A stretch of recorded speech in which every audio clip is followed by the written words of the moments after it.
Welcome back to the 11th Traverse Part 2 of the Sahyadri webinar series, a visual journey across 200 forts in the Sahyadri.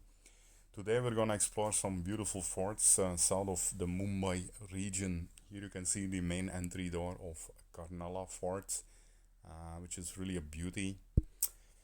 As usual, you can find all the HD quality videos on my YouTube channel. Don't miss out to subscribe, or my blog ultrajourneys.org. A 10-minute preview gets posted on Insta TV and Facebook. Here we see the map going a little bit west of yesterday's port where we stayed close to the Deccan plateau. Today we'll have a look at Gira Surgat, Afshidgat, Birwadi, Gosalgat, and then also have a look at very lesser known Ratnagat. Mirgat we tried to reach, but given the bad road conditions, we were unable to reach with it with the bike. Became too risky. And then further north we explore Maniggat and Sangshi forts, all kind of located here in the final mountains before we hit the Konkan coast on the western side. Surgat's, literally called God's Fort, is a hill fort located in a spur fragmented from the Sahyadri ranges. The fort is situated near Roha, next to the village of Gera Surgat. This fort was an observation fort which guarded the trade route along the Kundalika river from Suragat to Revdanda Fort. Again, here later in December, we still find crystal clear water coming down from the mountains above. Pristine water, very inviting to take a refreshing dip. As usual, we climb up through a kind of gully here with loose rocks and portly rocket steps. Somebody has fixed a metal cable to avoid falling down. It's a little bit steep. Finally, the top of the gully, we have some steps still intact. Most of it is destroyed. And then the final section again to the top of the fort is a little bit steep. Lucky we have some steel cables there to guide us on top. Here we find something which I haven't seen in any other of the 200 forts. One kind of ancient throne built out of rocks. And then quite a few old buildings which are kind of partly still upright, not often seen again on most of the forts where you don't find any structure remaining. And then a couple of rocket water reservoirs on top to keep the troops hydrated in case they were under siege. Voila, on the way back we cannot resist. We take a quick dip in a well, which seemed to be a little away from the village, so probably not used for drinking water. Join me for a dip. Hello everyone, welcome to the base of Surgat Fort, number 131 out of 200. The fort is up there. We just came down, and as the sun is setting high, close to the coast of Mumbai, it's quite hot and humid, so a refreshing dip in this beautiful well was well in place. Crystal clear waters of the stream nearby, which you can see on your left side.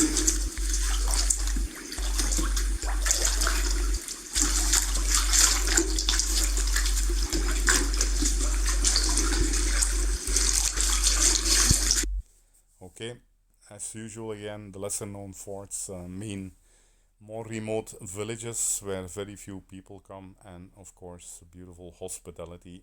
We cannot leave without having a nice cup of tea and a selfie with one of the local farmer villages. Smiles. Afshidgat's fort is situated near Roha in the Raigat district. The fort is believed to be built by the Shilahar kings and subsequently used by Nizam of Ahmednagar. The great Maratha king Chhatrapati Shivaji is also believed to have reconstructed this fort. The work was carried out in a hurry, and hence the name Afshid, which means hurry, and Ghat, which means fort. The way to the fort goes through like a pretty dense kind of forest with a nice trail. Midway we find this big circle here with some ancient rock cut stones. And then finally reaching towards the top of the fort, we come across the entry gates, beautiful steps and fortified bastions. top of the fort, a couple of big water cut reservoirs here. Water is already getting dirty 2 months after the monsoon.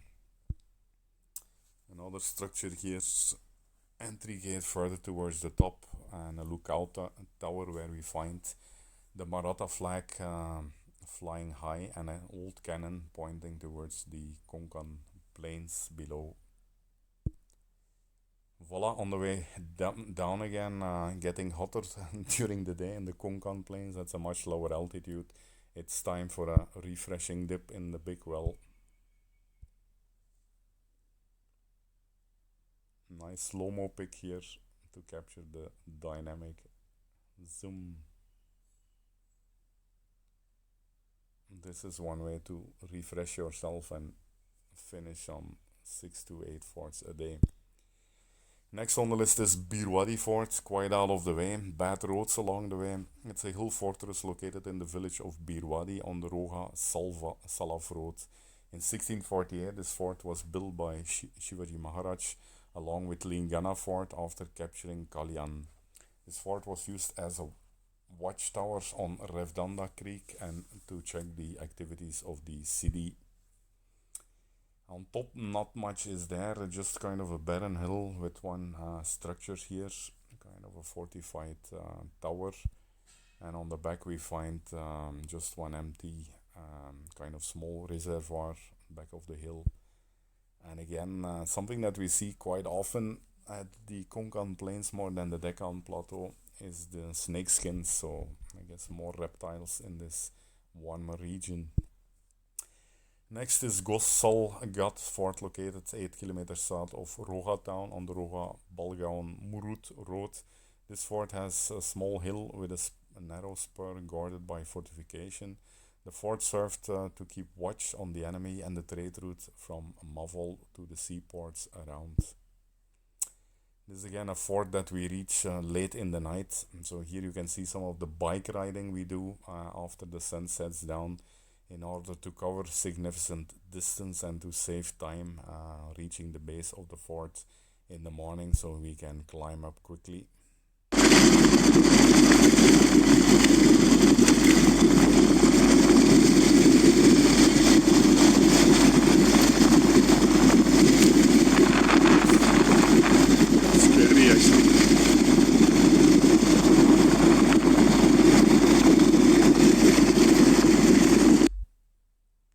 Long days, I mean climbing 6 to 8 forts and then biking, ever increasing distances as we move to land forts which are much further away.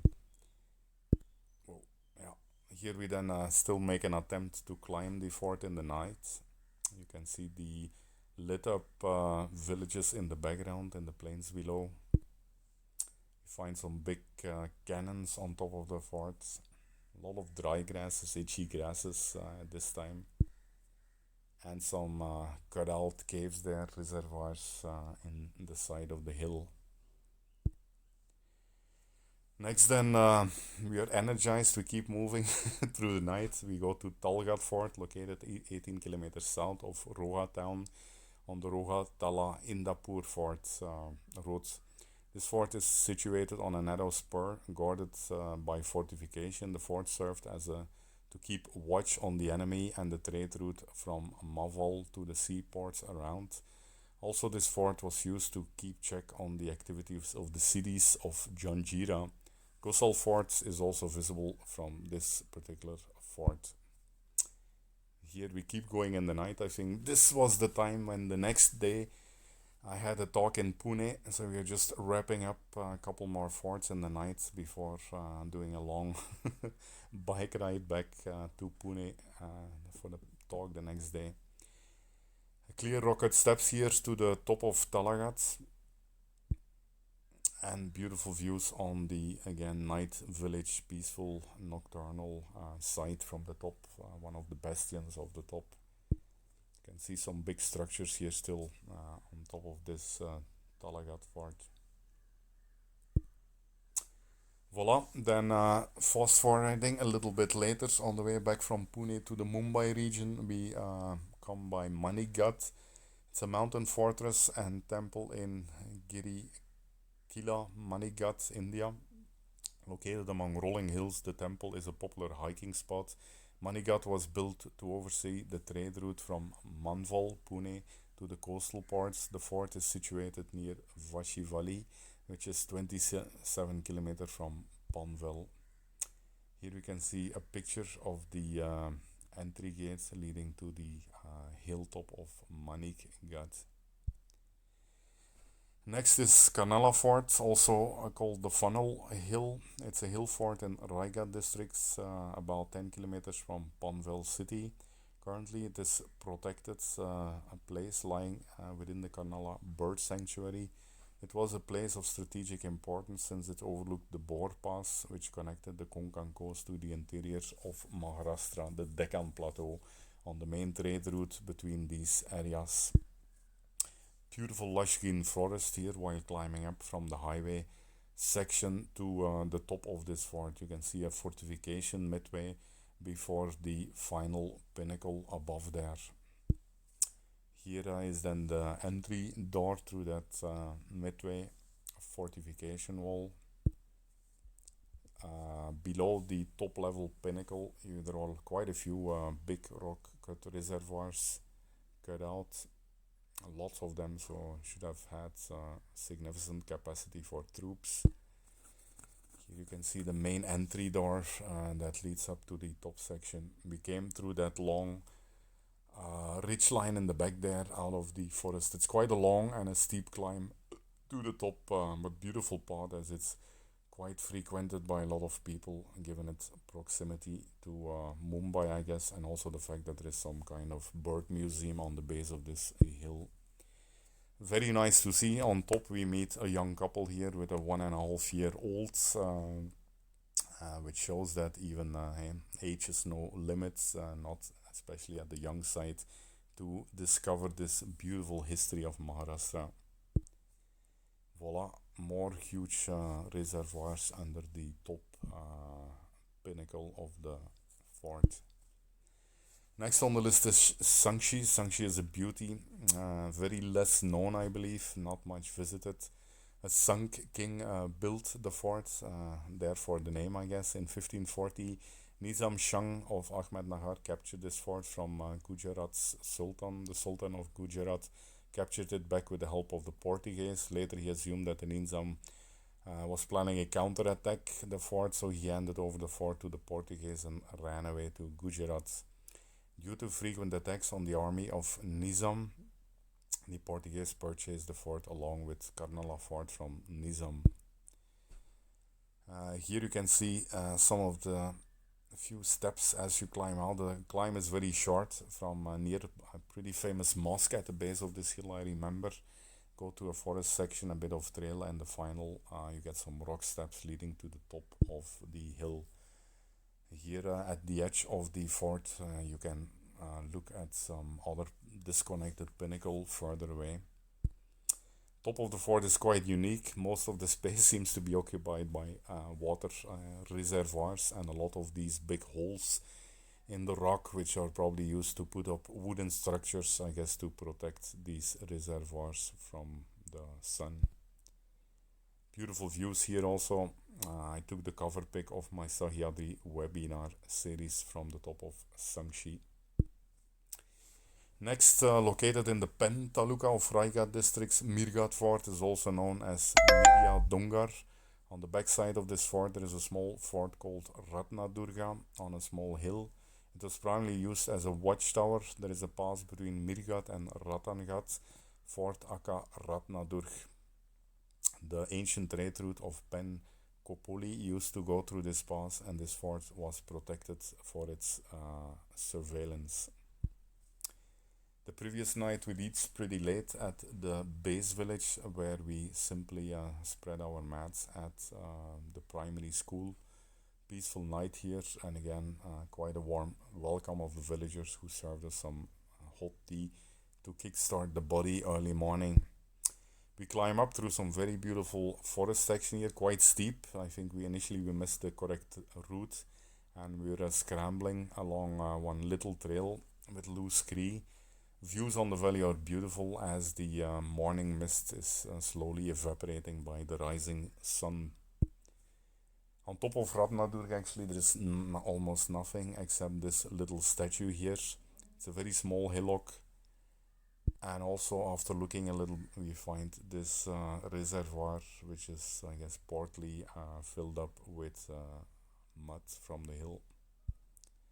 Voila, thank you. This completes the 11th traverse where we explore some of the beautiful, some known, some lesser known forts south of Mumbai. In the next section, we'll be proceeding north of Mumbai and then traversing almost 30 forts along the Konkan coast, all the way from Mumbai to the border with Goa. Don't miss to check out my blog where you'll find more than 400 posts and pieces of information, including presentations, webinars, trainings, videos, short films, maps, passes, and lots of more on the Sahyadris, the Himalayas, and some of my ultra journeys through Vietnam. See you guys tomorrow as we explore the northern Mumbai region.